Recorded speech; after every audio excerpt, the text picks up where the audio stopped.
Yo, what is going on, everybody? It's your boy Gripper back here with another video for you guys today. And in this video, I'm going to be talking about why the best time for Topps is upon us and why I think great times are coming very soon for the Topps baseball brand. I really do believe we're on some good positive vibes for Topps in the coming future. So I'm going to talk about what I know and what I think is going to happen and why I think you guys should be excited as well, because things are getting pretty exciting really quickly over at Topps. But before we get into that, I want to thank all you guys for joining today. Can we get 100 likes on this video? That would be awesome. It literally takes no more than a second to hit that like button for me. It's January. YouTube's typically the worst time to upload is in January, but, I could have easily taken a break off this month, but I didn't because I know my subscribers, my viewers, they love my content, so I'm going to keep on pumping out the content in January, even though there's pretty much nothing to talk about in terms of sports cards, especially with baseball cards right now. But that is going to change very soon, which we'll talk about in the video. So if you guys can hit the like button for me, that would be incredible. And let's talk about the giveaway. I am giving away hobby packs of 2023 Topps Series 1. How do you win? Be publicly subscribed, like this video, turn on post notifications for all the content, and let me know what you're most looking forward to in the MLB season this year. I'll pick the winner once I hit 5,000 subscribers. So let's get that, or I should say 6,000. My fault, 6,000 subscribers. I'm getting a little ahead of myself. We are about to hit 5,000 though, so thank you guys for that. But obviously, 2023 Topps Series 1 is not out yet. We have like another 5 weeks, so can't do the giveaway just yet, but I wish I could. But in 5 weeks, we'll be able to. So, I mean, 6,000 subscribers. Got a little ahead of myself there, so 6,000 subscribers. So, and before we get into it, I want to thank everybody who's at the card show today. I went to a card show today in Boardman, Ohio, the Southern Park Mall card show. It was a lot better than I thought it was going to be. A lot of people asked me to record.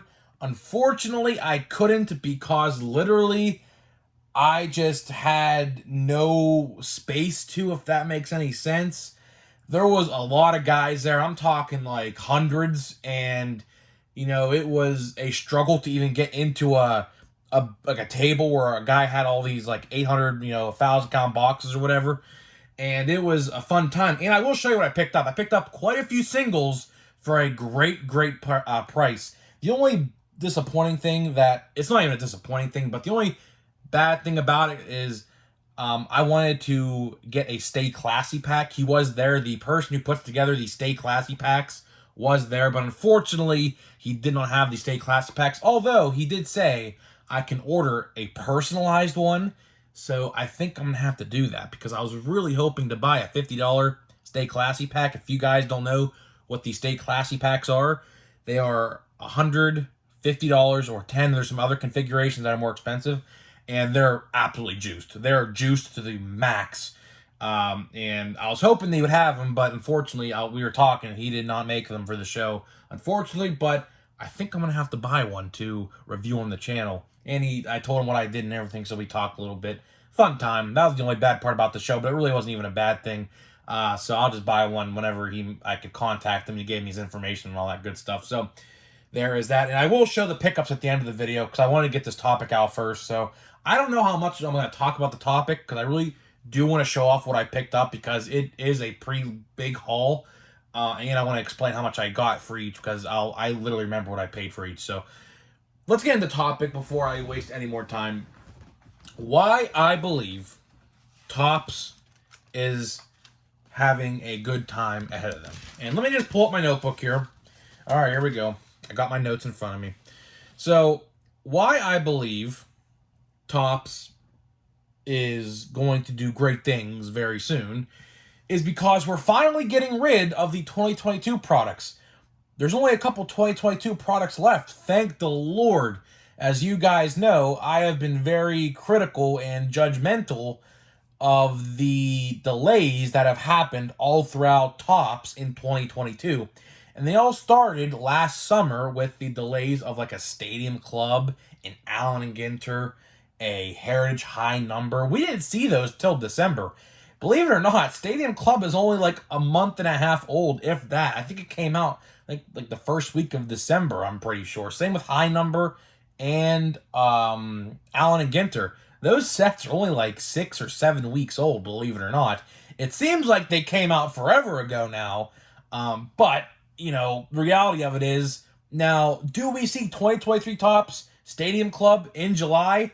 I would hope so, because I think Topps is actually getting back to a normal schedule, and hopefully we don't have a hectic month of December this year, because then Topps is pretty much admitted defeat, because then that will prove that the delays happened again. So hopefully this year, this time around, Fanatics' second year around the baseball schedule, hopefully it gets better. I think it will. I don't think we have to worry that much, but we will get to that when we get to that. It's all going to depend on what happens in the early months, which we'll talk about in this video. But the reason why I'm excited for Topps, and you should as well, is there are very few 2022 products left to be released. Let me count here. So we have 1, 2, 3, 4, 5. So we have 5 more releases to come out. We have 2 of them releasing in the next 2 weeks, and we're really on the cusp of Series 1. We're very, very close to Topps Series 1, which I'm very, very excited for, as should you, because I think this could be, fingers crossed, the best the best Series 1 product in the last couple years. Potentially, I'm not saying this is confirmed, potentially, we have confirmed Adley in Series 1. How about Christopher Morel, Corbin Carroll, and what's the other one's name? Michael Harris II. There could be 4 good rookies in Series 1 this upcoming February, which is very exciting. Because if you know what happened last year in Series 1, there was literally 1, maybe 2 notable rookies, and that was it. You had Wander Franco, of course, which people were selling as rookie cards today at the show. His base Series 1 rookie, keep in mind you, for like $10. I actually chuckled inside just seeing that, but it is what it is. People are there to make money, but it is what it is. And, what's it called? And Brandon Marsh is probably the second one. I mean, Reed Detmers is there, but again, pitchers don't sell well. He threw a no-hitter. That's the only reason why it would be valuable. But, we have a very, very good Series 1 on the horizon, and I think people don't understand that. Now, of course, I could say hypothetically, because Michael Harris should have had a card and update last year, but he didn't. He very well should have, but he didn't. So I do expect him to be in Series 1, because he's been in the league now since like last May or last early May, so it's been a while. Same with like a Corbin Carroll and a Christopher Morel, especially. I think he got called up in like June or something last year, July. So he should have had an update card last year as well, but he didn't. So, those guys are long overdue for cards, which I'm very excited to get, because it's been a long time coming. And that also means we're going to get a good Heritage this year. The Series 1 Heritage, the normal Heritage, should be also very good. Same with Opening Day, although Opening Day I'm not even going to buy Opening Day this year, I don't think. I might buy one blaster box just to review it, but, I don't see the point of buying Opening Day no more. The hobby box, well, I should say, quote-unquote, hobby box configuration, I think they're like $45, $40 or something like that. I did pull a relic out of a box I actually bought. It was like a flag relic. It was the most bizarre thing. I don't even know what it even was. I sold it on eBay for $2 if you wanted to know. That's what happened with the card. Because it was a Cubs card, and you guys know I'm a Pirates fan. We don't like Chicago Cubs around here, so... I'm a Pirates fan, always will be. Cubs are probably the cringiest team in the NL Central, just keeping it real with you. Sorry if the Cubs fans are watching this, but I'm just saying how it is. But, speaking of Series 1 in Heritage and Opening Day, people should be excited. They should. Now, barring any checklists that are bad, which again, I cannot see, I cannot see how Morrell and Michael Harris and Corbin Carroll will be left off this checklist because they've been in the league for a while. Now, sure, can they release one of those guys in Series 2 with Francisco Alvarez, who will be in Series 2 as the selling point? I can see that. Now, which one will it be? Probably, I mean, it's probably going to be maybe Corbin Carroll. I don't know. It's all speculation at this point, but they're going to have someone in there with Francisco Alvarez to promote 2023 Top Series 2.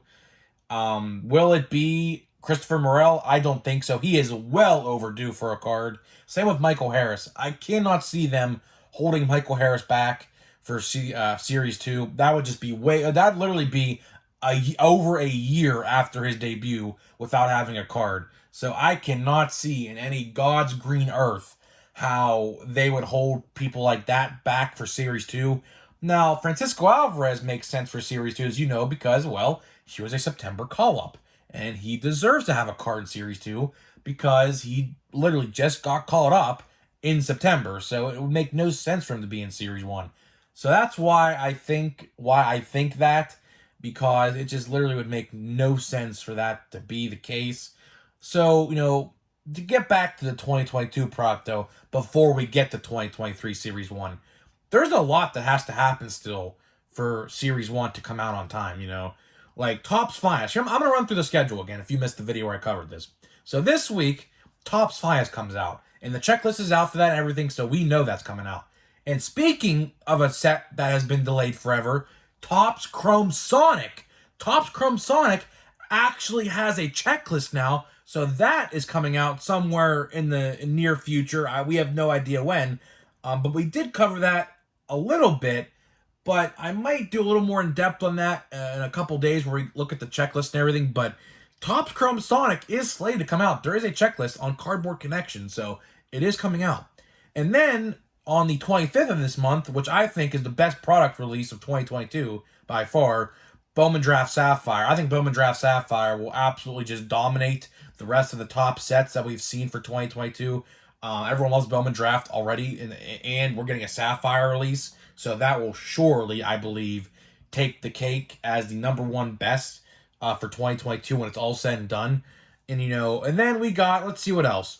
The Topps Gilded Collection, the Ben Baller Collection, Bowman Inception, Allen Ginter Chrome, Bowman's Best Gold Label. So we do have some top sets to come out, but I think most of these, if not the majority, I believe the only ones we have confirmed to come out before Series 2 are Finest and Draft Sapphire.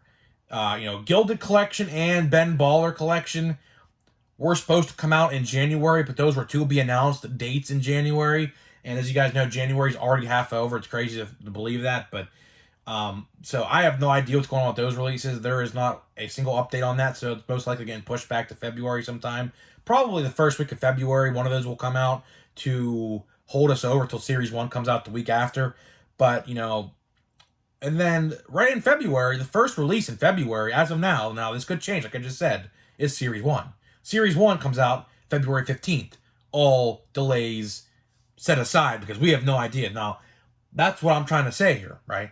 If one of these products gets delayed, like let's say a Sapphire gets pushed back to the next week, which would be 7 days after the 25th, what would that be? February 1st or February 2nd, something like that. That could also push Series 1 back, which I don't hope that happens, but it could potentially. We don't know. I assume most of Series 1, at least half of it already is printed.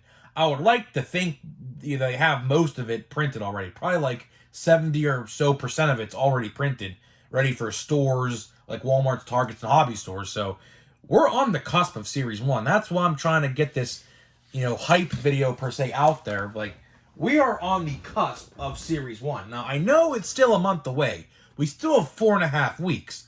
But you can't deny, I'm even feeling it. Like, the excitement is there. It's more so the fact that baseball season is right around the corner, really, for me. that gets me excited over Topps. It's not the other way around. I know some people get excited for baseball cards and get excited for this baseball season. I'm kind of the other way around. I get excited for the baseball season, then that makes me get excited for the Topps release because spring training starts a day before the Topps Series 1 comes out. So, it's going to be bang, bang, right, right simultaneously, right there with each other. So, that's why I get excited. And with the, speaking of my favorite team, the Pirates have Andrew McCutchen now on the team, which, again, my childhood idol, literally my favorite baseball player of all time, is rejoining the Pirates for his most likely last season in his MLB career. That's pretty exciting. So, not only do I have to look forward to seeing Andrew McCutchen dominate the competition in the NL Central as a Pirate, I also get to see Topps cards in 2023 that have Andrew McCutchen as a Pittsburgh Pirate, which to me is just so nostalgic. Although it's a 2023 release, it's still nostalgic because, of course, I grew up watching Andrew McCutchen. And with players like Oneil Cruz, Ke'Bryan Hayes, hopefully Brian Reynolds, which now the rumor is we're not trading him until the deadline, at least now, which we still have 3 years under contract for him, so you don't need to get traded necessarily. And a Jack Suwinski. Our outfield's going to be pretty good. Suwinski, Reynolds, and McCutchen, if Reynolds stays, that's a pretty good outfield. McCutchen's a veteran presence and things like that, so I'm very excited. And then we have Rich Hill, which I know a lot of people don't like Rich Hill, but again, veteran presence with that young pitching rotation will teach them, veteran things. So that's it. I mean, that's my Pirates spiel for the day. I know I like to ramble about the Pirates, but I'm very excited. I'm not going to lie to you. I haven't been this excited for a Pirates season since I don't know when, because, of course, our legend and our king is back. And it's going to be awesome to see him retire in the black and gold. Could he return in 2024? Probably, but he is 52 hits away from 2,000 and 13 home runs away from 300. So I think if he hits those, he's done, which great career if that's the case. So needless to say, let's get into what I bought at the card show. And then we're going to open some packs, by the way. So we're going to do all of this, and we're going to get it done hopefully quick. So let's get into what I bought. I'm going to show off everything. I mean, there's about 50 or so cards here I have in this 800 card count box. And by the way, if you ever go to a card show, make sure you carry a box with you, a white box.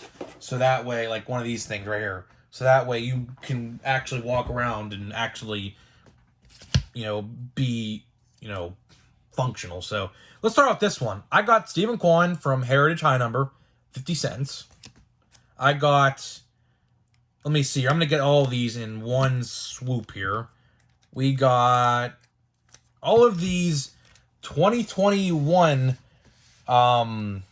Heritage or Archives, whatever, I forget the name of this set. These were all 50 cents, except the refractors.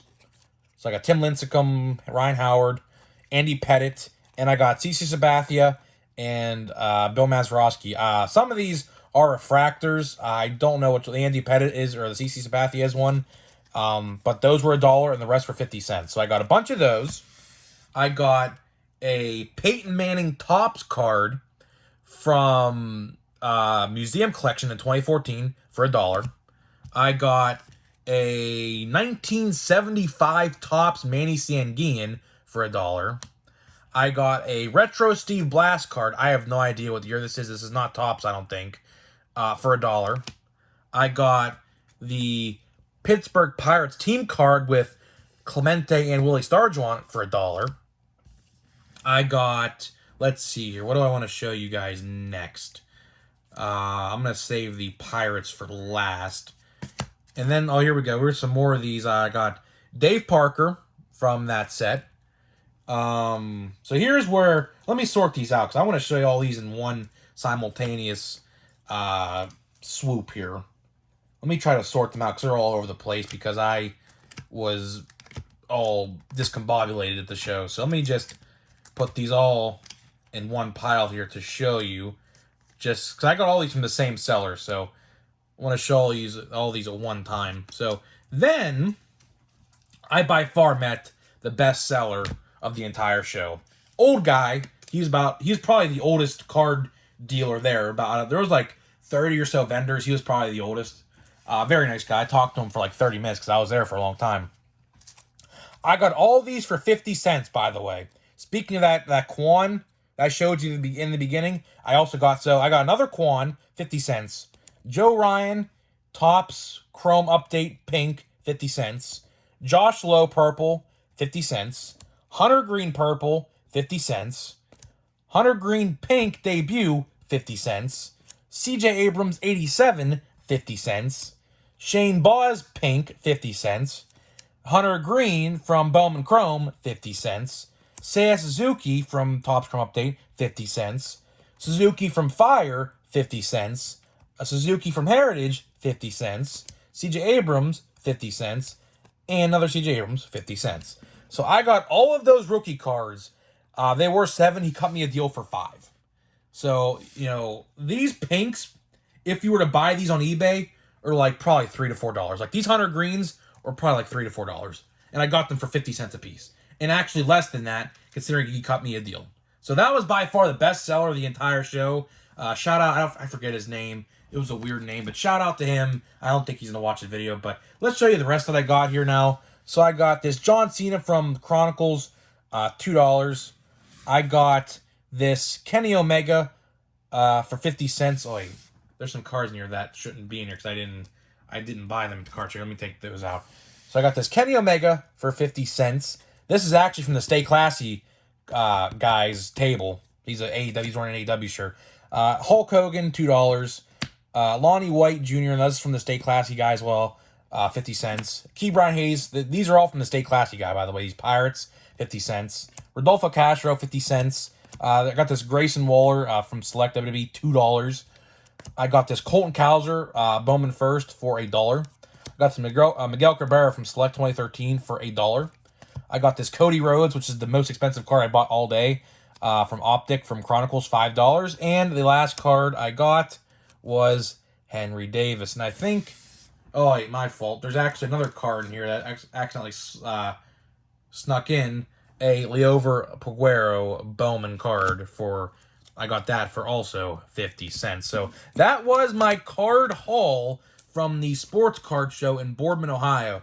It was very fun. I liked the fact that I got all those rookie cards for literally 50 cents a piece when those could have easily been like $2 to $5 a piece on eBay. I got them for 50 cents. And I didn't buy them all. I left some for other guys too. So just because I bought all of them, and of course he didn't have any Julios or Bobby Witts in there, or else those would have been actual, like, literal steal, but I didn't see them in there. So I like the card show. This is the first time I've been to one since the 2020 event. So that was pretty fun. They do them quite often from what I understand, and I will most certainly be back to see them. So let's get to these final 2 packs of Update I have here. And we are finally saying goodbye to Update. As you see, let me open the box. There is nothing left in here. Nothing left. These are the last 2 Topps Update packs I'll be opening. Unless I could open, I might have some retail stuff to open. I want to keep those sealed. So let's get to the base pack first. And then we'll do the silver pack, which I have no high hopes for because silver packs I never do well in. So we never know. Let's see what we can pull. Let's try for a parallel. And there's something in there. There's a silver, I believe. Jose Miranda, Randall Grichuk, 100th career home run. Let's see here. Philly Phenoms. This is the last. Let's please be. It's not a rookie. Alex Colomé. Okay, well. There's Bobby Witt with MJ Melendez. That's a pretty cool card. One Last Dance, but he's coming back this year, so it really wasn't One Last Dance for all 3 of them, but pretty cool. All right, so the hobby box in itself, I mean, I'll end up giving it probably like a 7 out of 10. The hobby box itself, unless this pack is absolutely just phenomenal, I didn't really, think it was that good. I think the first box we opened was definitely better, but, some boxes you win, some boxes you lose. That style works, so let's see what we get here. I don't want to reveal the last card, so let's see. And right off the gate, Hunter Green. All right. I don't know. Does that look like something to you guys? I don't know. One looks like it's silver in there. I have no idea. If you could see that. We'll just get to it when we get to it. Hunter Green. All right, that's pretty cool. We got Kevin Smith. Oh, it's a blue. Oh, it's a silver of some sort. We got Will Smith, and the last card of the update box is Colton Welker. So this is interesting. Is this numbered? I assume so. So it is 17 out of 150, if you could see that. So that's pretty cool. I guess I will sleeve that. It's a rookie, so it's cool. I don't know a position. Is he a position player or is he a pitcher? I have no idea. Third baseman. All right. So you know what? I'll take it. So that silver pack got two good rookies, Hunter Green and Alex Colomé. All right, I'll take it. So, guys, with that being said, let me know what you think about the video, and I'll see you guys in the next one.